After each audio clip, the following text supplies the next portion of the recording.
Merhaba sevgili izleyiciler, kanalıma hoş geldiniz. Bugün sizlere Hande Erçel'in kariyerinin yükseliş dönemine kısa bir yolculuk yapacağız. Hande Erçel televizyon dünyasına adım attığında henüz çok gençti. İlk rollerinden sonra asıl büyük çıkışını romantik komedi dizisi Aşk Laftan Anlamaz ile yaptı.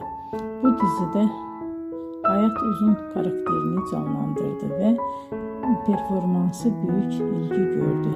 Dizi yalnızca Türkiye'de değil, dünyanın birçok ülkesinde yayımlandı ve milyonlarca kişi tarafından izlendi. Böylece Hande Erçel uluslararası bir hayran kitlesine sahip oldu. Başarısı bununla da sınırlı kalmadı. Daha sonra farklı projelerde yer alarak oyunculuk yeteneğini, farklı yönlerini göstermeye devam etti. Bugün Hande Erçel Türkiye'nin en popüler oyuncularından biri olarak kabul ediliyor.